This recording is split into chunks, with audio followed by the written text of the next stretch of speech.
ya estamos en el rumbo jurídico y tenemos en la línea telefónica al doctor Eduardo Jorge Prat y también tenemos aquí al licenciado Carlos Julio Martínez, con quienes vamos a abordar estos temas, ¿verdad?, sobre el anteproyecto de ley de reforma constitucional, este proceso de consulta que está haciendo el Poder Ejecutivo y hasta ahora analizar en detalle lo que la propuesta del presidente de la República. Doctor, buenas tardes. Saludos a todos los queridos amigos y amigas del Rumbo de la Tarde. Saludos Carlos Julio y a todos los que todos los días siguen este tan oído y visto programa.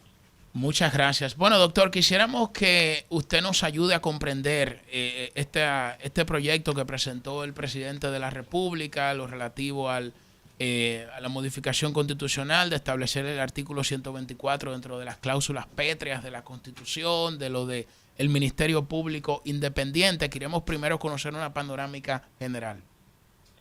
Bueno, tal como el presidente ha anunciado, esta propuesta de reforma constitucional que se formalizaría el próximo 16 de agosto es una laparoscopía o una acupuntura constitucional, porque tiene básicamente dos puntos fundamentales, que por un lado el llamado blindaje de la fórmula del mandato presidencial y de la reelección para solo 2 mandatos. En segundo lugar, la consolidación de la independencia del Ministerio Público. Y luego hay unos aspectos adicionales que son la unificación de las elecciones y lo que se refiere a la reducción del número de diputados. Eso, digamos que una de las virtudes de esta reforma es que está focalizada y en estos 4 aspectos. Ahora, ya veremos al desmenuzar cada uno de estos aspectos los pros y los contras que tienen cada uno de ellos. Saludos, profesor. Carlos Julio por aquí. Carlos, un placer oírte. Muy bien. Mire, yo quiero hacerle 2 preguntitas breves, desde una perspectiva más pragmática. O sea, dejando a un lado un poquito el romanticismo jurídico, ese derecho positivizado o escrito. Y para ello, entonces, quisiera conocer la explicación jurídica u opinión que usted tiene de la necesidad de incorporar esas reglas jurídicas en el contenido intangible de una constitución. Y lo pregunto porque cuando estudiamos así las constituciones comparadas, un ejemplo breve que Brasil, Francia y demás, la tendencia es a incorporar en esa cláusula intangible de la Constitución inmodificable aspectos y postulados del Estado social y democrático de derecho, garantías sobre los derechos fundamentales, no así una regla política. Entonces, es más bien la necesidad que hay de agregar esa ideología y de forzar las generaciones futuras que tiene esta reforma, esta propuesta de reforma.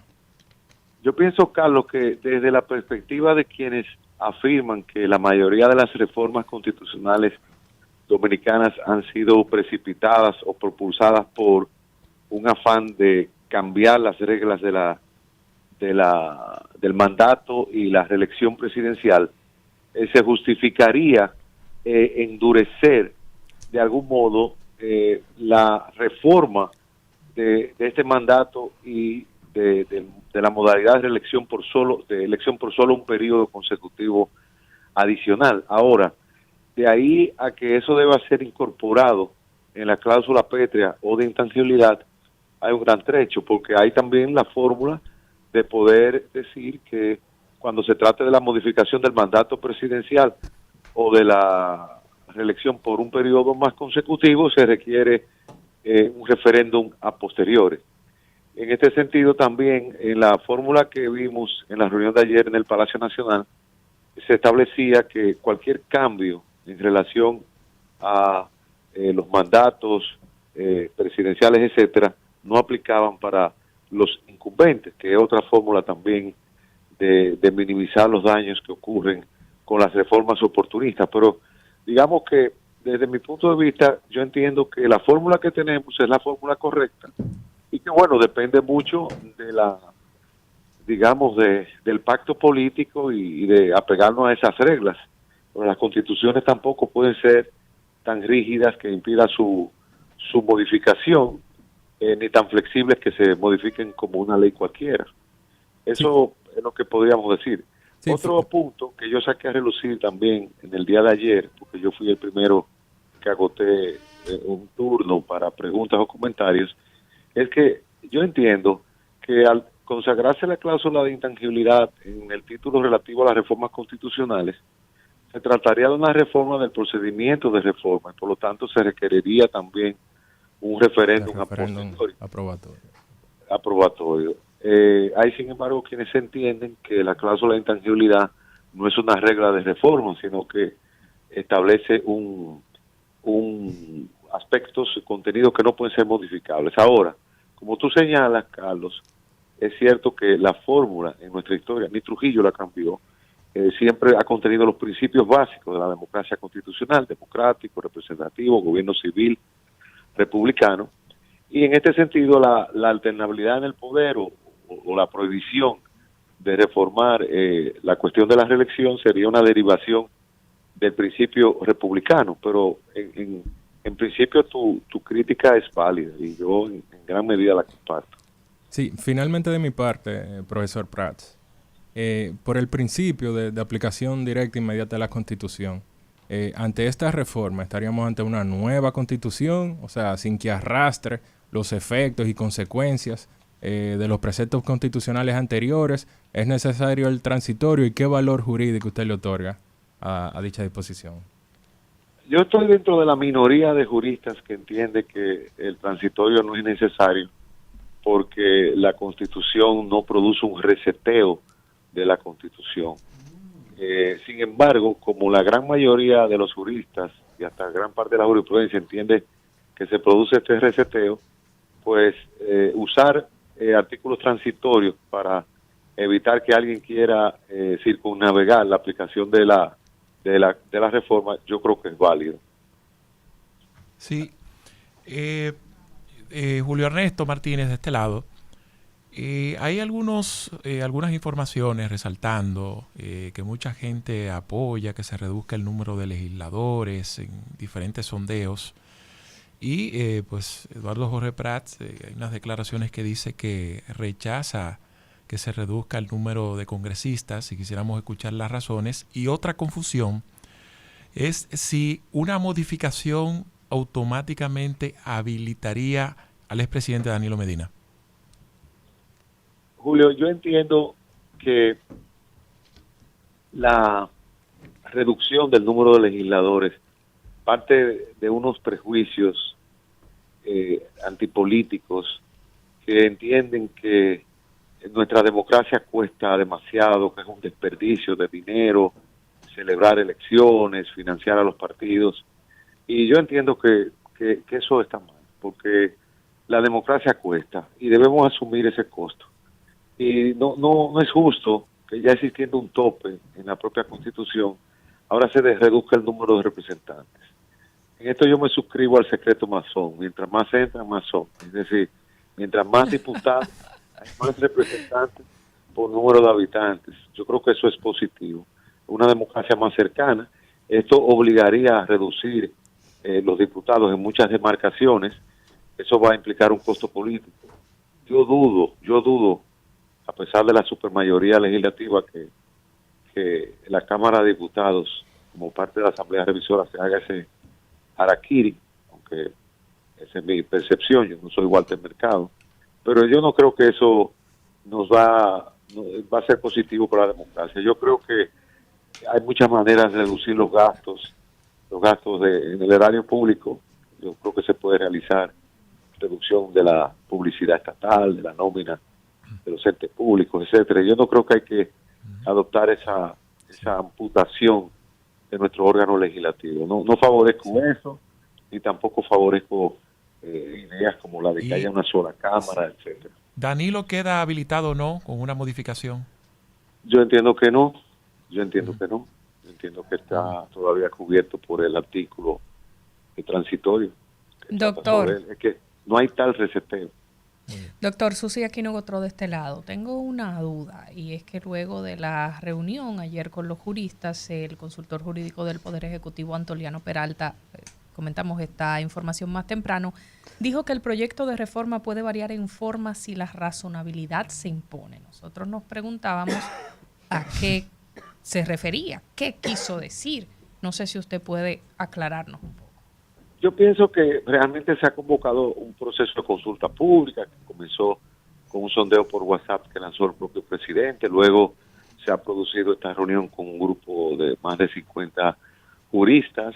Entiendo que va a haber una discusión básica y que se va a someter un proyecto de ley que declara la necesidad de la reforma, que posiblemente sea objeto de algunos cambios en el propio Congreso, y que eso da lugar a que se pueda afinar la propuesta, que tiene un propósito muy noble, pero que hay que tener sumo cuidado de no tirar, como se dice, la cubeta con el bebé adentro. Es decir, yo pienso que a eso más o menos se refería el consultor jurídico. Lógicamente, el presidente ha sido muy coherente desde el principio de sus dos objetivos básicos. Ya los otros dos aspectos son más secundarios, eso podría variar. Habría que ver qué ocurre de aquí al 16.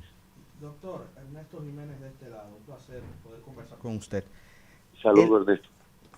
El hecho de la Asamblea Revisora poder hacerle ciertos cambios para que le quede claro a nuestra audiencia y a mí también, esto implica, doctor, que entonces cuando ya esa Asamblea Revisora esté con la Constitución en las manos, con el proyecto de modificación, pudiera salir cambios de ahí no contemplados en el mismo proyecto de ley que indica la necesidad de la modificación de la Constitución. ¿Es sensato tener, digamos que el temor de que de ahí pudiera salir un asambleísta iluminado, por exacto, ejemplo, que un asambleísta de manera, ¿verdad?, inconsulto, se levante y diga, bueno, pero ¿por qué limitarle a este presidente tan joven mediante un transitorio que pueda nueva vez aspirar? ¿Pudiera darse algo como eso? ¿O la Asamblea Revisora tiene que ceñirse a lo que indica la ley que invoca la necesidad de la modificación? ¿Cómo funciona, profesor? Ernesto, gracias por tu pregunta, muy interesante porque nos permite distinguir dos aspectos fundamentales del momento constituyente. Advierto que se me está acabando la pila del móvil, por si me voy del aire, no vayan a pensar que he sido objeto de alguna censura o demás. La ley que declara la necesidad de la reforma se debate, el anteproyecto se debate como cualquier proyecto de ley. Entonces, el Congreso puede decidir, bueno, hay otros aspectos que modificar y aprueba esa ley. Una vez aprobada esa ley que declara la necesidad de la reforma, la Asamblea Revisora solo puede referirse al objeto y a los artículos que establece esa ley que declara la necesidad de la reforma y los artículos y objetos a reformar.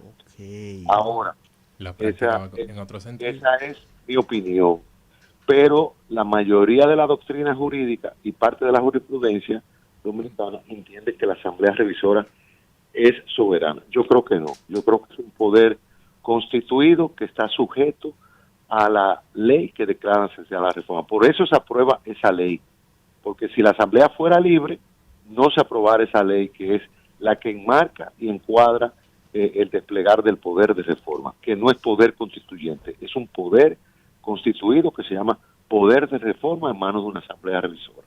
Doctor, finalmente, la mejor forma de garantizar la independencia de la justicia, desde su punto de vista, ¿cuál sería? Primero, darle fondos. El presupuesto tanto del Poder Judicial como del Ministerio Público ha ido recientemente disminuyendo. ¿Cómo? Segundo, eliminando la evaluación de los jueces de la Suprema y designándolos, si no de por vida, por lo menos por un periodo largo de 12 o 15 años que no coincida con el ciclo electoral. Y tercero, garantizando la carrera del Ministerio Público. Todo eso puede hacerse a nivel legal, no tiene que ser constitucional, aunque en la propuesta que hay se habla de un procurador inamovible designado por el Consejo Nacional de la Magistratura. Yo considero que debe ser designado por el presidente, aunque sea por un periodo de inamovilidad, y que debe preservarse el Consejo del Ministerio Público, que es un órgano constitucional que se reconoce desde 2010. A mi modo de ver, con esos elementos, nosotros podemos seguir avanzando en la consolidación de un poder judicial y de un ministerio público independiente. Bueno, muchas gracias al doctor Eduardo Jorge Prat por compadecer a esta intervención y arrojar luz, ¿verdad?, para uno tener elementos concretos para analizar este anteproyecto de reforma. Gracias, doctor. Gracias a ustedes. Feliz tarde.